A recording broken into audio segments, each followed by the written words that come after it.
মর্মান্তিক খবর, সাত সকালে দলবল মিলে পিকনিক করতে গিয়ে মাঝপথে ঘটল ভয়ঙ্কর দুর্ঘটনা।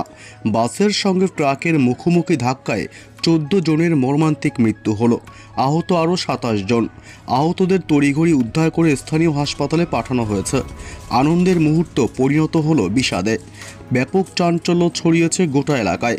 মৃতদের পরিবারে কান্নার আর্তনাদ। তবে কোথায়, কখন, কিভাবে ঘটল এই ভয়ঙ্কর মর্মান্তিক দুর্ঘটনা, এ বিষয়ে সবই বিস্তারিত জানিয়ে দেব এই খবরে।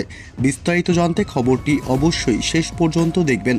আর সবার আগে সবার প্রথম আপনার জেলার লেটেস্ট খবরগুলি জানতে আমাদের ইউটিউব চ্যানেলটি সাবস্ক্রাইব করে আমাদের সঙ্গে থাকবেন।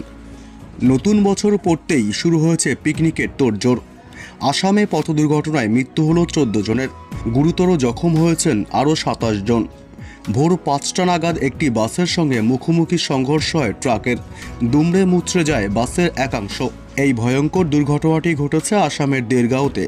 জানা গিয়েছে, আসামের আতখেলিয়া থেকে বালিজানে পিকনিক করতে যাচ্ছিলেন 45 জন সদস্য। সকলে একই অঞ্চলের বাসিন্দা। পিকনিক করতে ভোর 3টে নাগাদ তারা সকলে রওনা দিয়েছিলেন। তবে গন্তব্যে পৌঁছানোর কিছুটা আগেই দেরগাঁওতে উল্টো দিকে মার্গেরিতে আসা একটি ট্রাকের সঙ্গে মুখোমুখি সংঘর্ষ বাসটির সামনের অংশ সম্পূর্ণ ভেঙে চুরে দুমড়ে যায়। দুর্ঘটনার খবর পেয়ে ঘটনাস্থলে পৌঁছায় পুলিশ। ক্রেন দিয়ে ট্রাকটিকে সরানো হয় এবং দুর্ঘটনাগ্রস্ত বাস থেকে একে একে যাত্রীদের উদ্ধার করে আনা হয়। পুলিশের তরফে বলা হয়েছে, দুর্ঘটনার জেরে ঘটনাস্থলে 14 জন যাত্রীর মৃত্যু হয়েছে। গুরুতর জখম হয়েছেন আরও কমপক্ষে 27 জন। তাদের উদ্ধার করে যোরহাট মেডিকেল কলেজে ভর্তি করানো হয়েছে। একাধিক আহত যাত্রীর অবস্থাই সংকটজনক।